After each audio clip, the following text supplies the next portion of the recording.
As you may know, we have a serial killer who's taking out rideshare drivers. Blessing seems like the nicest guy in Dexter. Resurrection, a humble rideshare driver, a generous host, a proud father. But what if that's exactly the point? What if this friendly face is actually hiding one of the darkest secrets in the entire series? Because more and more fans believe Blessing might secretly be the New York Ripper. And disturbingly, it all adds up.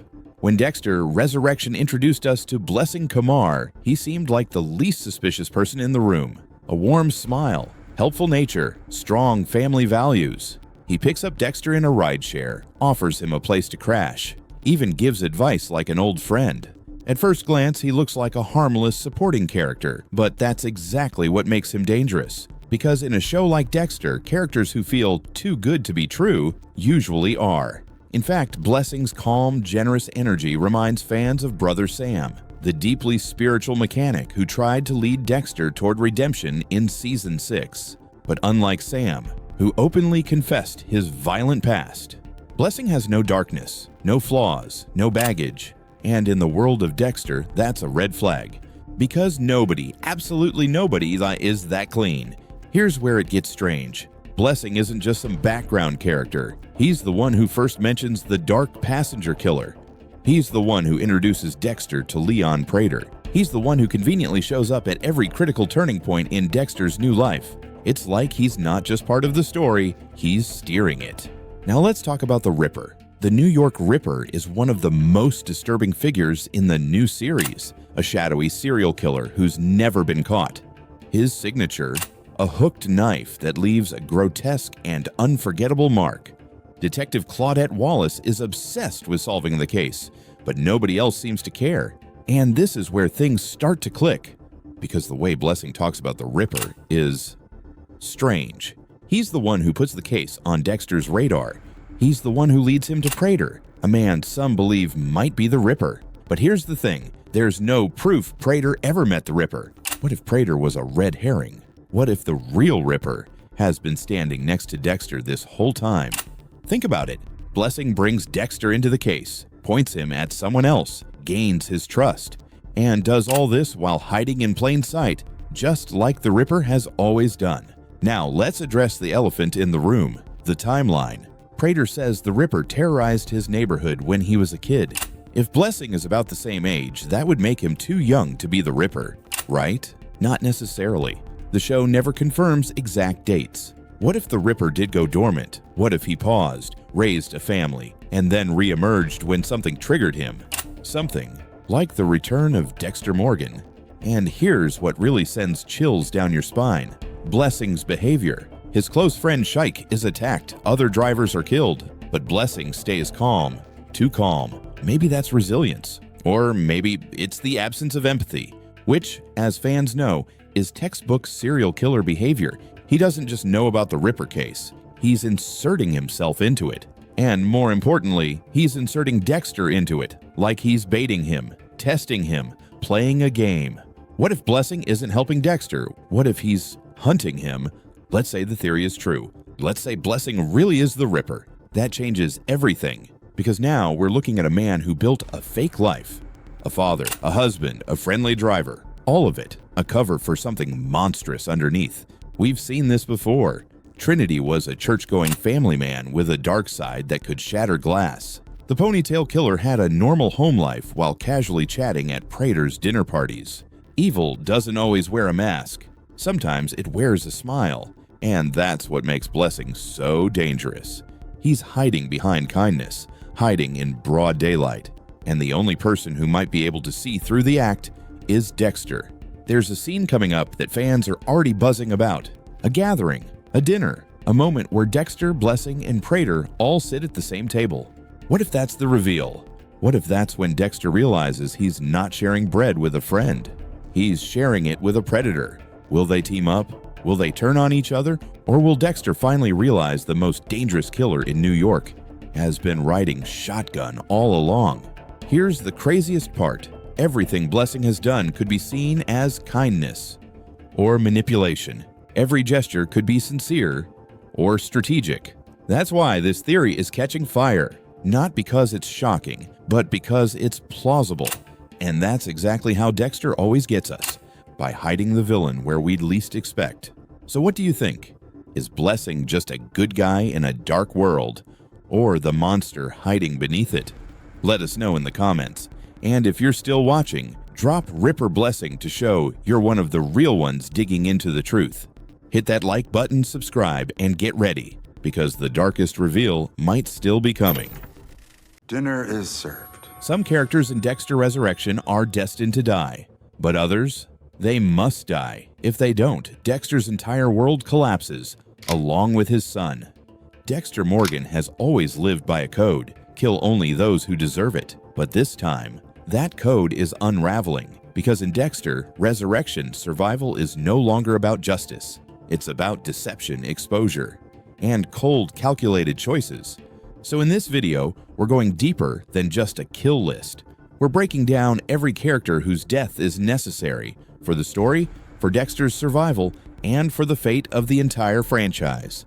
Some of these characters are obvious threats, others are time bombs, but each one holds the power to either protect Dexter or destroy him. And trust me, one of these deaths might break everything. Let's start with someone who's already watching Dexter like a hawk: Gareth, also known as the Gemini Killer. Gareth isn't flashy. He doesn't crave attention like some of the others in Praetor's network. But that's exactly what makes him so dangerous. He's observant, precise, and most importantly, he's suspicious. While others accept Red at face value, Gareth studies him, tracks patterns, looks for inconsistencies, and if he connects the dots, he won't hesitate to test Dexter, not because he fits the code, but because he threatens the cover. Gareth's death isn't optional, it's strategic. If Dexter doesn't eliminate him, Gareth could blow the entire operation apart from within. But killing him too soon could raise alarms with the other killers. So when Gareth dies, and he will, it won't be out of justice. It'll be out of cold-blooded necessity. Invitation delivered. Charlie isn't just a soldier for Leon Praetor. She is the system. Former special operations, razor-sharp instincts, and fiercely loyal to the man who built this serial killer empire. She doesn't just keep order, she investigates. And she's already on to Lel's disappearance. It's only a matter of time before she digs into Red's identity and starts asking questions Dexter can't answer. Next up, Charlie, the enforcer, the hunter, and the biggest wildcard in the entire show. That's why Charlie must die, because the moment she finds out who Red really is, the Bay Harbor Butcher, it's game over. Her death is the firewall protecting Dexter's secret. But there's a twist. Charlie's not an easy target. She's trained, tactical, deadly. If Dexter moves too fast, she could take him down first. If he waits too long, she'll expose him. And her death wouldn't just be personal, it would be nuclear. Without Charlie holding things together, Praetor's entire empire would collapse. The serial killers would turn on each other, paranoia would spread, and Dexter might be the last man standing, or the next one buried. Which brings us to Leon Praetor himself. The Collector, the Curator, the Kingpin. Every season of Dexter has that one big bad, the Ice Truck Killer, Trinity, Miguel Prado. In Resurrection, it's Praetor. But Praetor isn't just evil, he's a fan, a student of Dexter's past. He owns the blood slide box. He knows too much. And worst of all, he might already know the truth. If Praetor doesn't die, he could expose Dexter to the entire world, or worse, turn him into a twisted trophy in his collection. But here's the real reason he must die. He breaks the code, not by killing, but by enabling others to kill. He's financing murder, hosting gatherings, building networks of psychopaths like it's some secret society. Dexter won't need a code to justify taking him out. All he'll need is one excuse, one moment. And when Praetor dies, it will be the symbolic end of this entire twisted network. But now we shift gears, because the next threat isn't a killer. He's a cop, a father figure, a friend. Angel Batista. In New Blood, Angela Bishop exposed Dexter's secret, but it's Batista who's chasing the proof. And he's getting closer. He's spoken with Masuka, Quinn. He's digging through old files and casework, and he's already confronted Dexter once, with nothing but suspicion in his voice. The problem? Batista doesn't fit the code. He's not a threat to others. He's a threat to Dexter alone, which means if Dexter kills him, it won't be justifiable. It won't be ritual. It will be murder. But here's why Batista must die, because he's too good at what he does. If Dexter lets him live, he'll be exposed. If Dexter kills him, he'll fracture his soul and maybe destroy his legacy. Batista's death is the moral crossroads of this entire season, and it might just be the one thing that breaks Dexter for good. But if you think that's the worst part, think again, because someone else is watching. Harrison. Now, Harrison isn't a name on the kill list, but he's the reason every kill matters. Because if Dexter kills Batista, the ripple effect will hit Harrison like a freight train. Just like in New Blood, Harrison's moral compass could snap into focus, this time with no confusion. Batista was part of Harrison's childhood, a reminder of Miami, of honesty, of truth.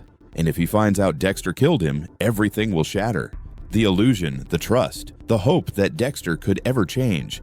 And that's the final consequence. If these characters don't die, Dexter's secret dies. But if they do die, Dexter might lose the only thing he's ever tried to protect, his son. So now we've seen the full board: Gareth, Charlie, Leon Prater, Batista. They don't just might die, they must. Because Dexter isn't playing by the old rules anymore. He's balancing three worlds at once: the code, his cover, and his son. And every time he kills, he's risking all three. But that's the genius of Dexter: resurrection. The kills aren't just violent, they're strategic. Every death is a calculated move in a high-stakes chess game, and one wrong move could bring it all crashing down. If Gareth lives, Dexter is exposed. If Charlie survives, she finds the truth. If Prater escapes, the network keeps growing. If Batista gets too close, Dexter has to make a choice that could break him. And if Harrison finds out, there's no coming back. Because this time, Dexter's not just fighting for survival, he's fighting for his soul. So what do you think? Did we get the death list right? Or is someone else next on the table? Let me know your theory in the comments, and if you're still watching, drop must die list below, so I know you're one of the true fans who made it to the end. Don't forget to like and subscribe. Welcome. I cannot express how excited I am to meet you. Leon Prater isn't just obsessed with serial killers. He funds them, recruits them, and collects their trophies. So when Dexter Morgan walked into his dinner party, pretending to be someone else, why didn't he recognize the most infamous killer of them all? Because if Prater really did know, then this changes everything. Let's break down the theory that Leon Prater always knew Dexter was the Bay Harbor Butcher, and why that detail might be the most dangerous secret in the entire show. Leon Prater is no ordinary billionaire. He's built a secret empire around serial killers, recruiting them, rewarding them, and tracking their crimes like a collector tracks fine art. He doesn't just admire them, he studies them. And among his obsessions, three of the most important names in Dexter's legacy: the Ice Truck Killer, the Trinity Killer, and of course, the Bay Harbor Butcher. That last one should have set off every alarm. So why didn't it? Let's be clear, Dexter's name has been tied to the Bay Harbor Butcher case in multiple public records. Captain Maria Laguerta arrested Dexter Morgan for murder in front of Miami Metro PD. In public. She died chasing the truth. Molly Park, a popular true crime podcaster, openly questioned the official narrative, suggesting James Dokes was framed and the real butcher was still out there. Her theory was so public, it reached podcast charts and Reddit threads, places any serial killer fanatic like Prater would devour. Dexter Morgan's face wasn't hidden. His name appeared in police reports, news articles, court records, and most notably, LaGuerta's own investigation files. Anyone doing a deep dive into the Bay Harbor Butcher case, especially someone like Leon Prater, who literally owns blood slides and serial killer artifacts, would have seen Dexter's name and face repeatedly. It's not just that Prater missed it, it's that he missed it so many times that it feels mathematically impossible. Then there's Arthur Mitchell, the Trinity Killer. Prater owns Mitchell's actual hammer. This isn't casual fandom, this is obsession. And guess what? Trinity's last victim was Rita Morgan, Dexter's wife. Her death broke his pattern, drew headlines, and connected directly to Dexter's name in every FBI file. Even more damning, police sketches of Kyle Butler, Dexter's fake identity used to infiltrate Trinity's life, match Dexter's face. Detective Quinn even pursued this lead by showing Dexter's photo to Mitchell's family. Again, Prater had to know. He had the means, the motive, and the files. Here's the final nail in the coffin. When Harrison Morgan kills Brian Foster, he mimics the Bay Harbor butcher's exact technique, down to the 9 garbage bags. This isn't common knowledge. It's not in podcasts or documentaries. Yet Prater, who recruits killers based on precise methodology, didn't flinch. No way. If he saw Harrison's kill, and he surely did, it would have forced him to dig deeper, and one background check would connect Harrison to Rita Morgan and Dexter. That dinner party, it wasn't just a recruitment, it was a test. There are 3 possible explanations here. The first is that this is a plot hole. The writers may have overlooked the sheer volume of evidence tying Dexter to Prater's obsessions. If so, this undermines Prater's credibility as an expert. How can we believe he's a genius if he misses the most infamous killer of all? The second is that it's deliberate misdirection. Maybe Prater does know, and he's waiting, testing Dexter, watching him squirm, waiting to see how far he'll go before snapping. If that's the case, we might be headed for one of the most intense psychological standoffs in Dexter history. The third is that it's a slow burn. We're only a few episodes into Dexter Resurrection. There's still time for the writers to reveal that Prater has been playing a long game, a chess match, a trap. So, what do you think? Is Leon Prater just blind to the truth, or does he already know exactly who's sitting at his table? If you're still watching, comment Prater knew down below, and let's see how many of us believe this theory. Make sure to subscribe for more dark theories, breakdowns, and hidden details from the world of Dexter. Thanks for watching. Batista finally connected the dots on Dexter Morgan, and once he did, there was no turning back. This isn't just another detective chasing a lead. This is a friend, a colleague, a man who looked the Bay Harbor butcher in the eye for years and never saw it until now. But what changed? And what finally convinced Batista that Dexter Morgan wasn't who he claimed to be? After Dexter's apparent death in Hurricane Laura, Batista had no reason to dig deeper. He was mourning Deborah, dealing with Dexter's loss, and doing his best to move on. The idea that Dexter was the Bay Harbor butcher seemed buried alongside him. But something always felt off. Batista knew Maria Lagerta wasn't reckless. She was onto something before she died. And her theory? That Dexter was the real butcher. Still, without evidence, Batista let it go. Years passed. The puzzle pieces stayed scattered.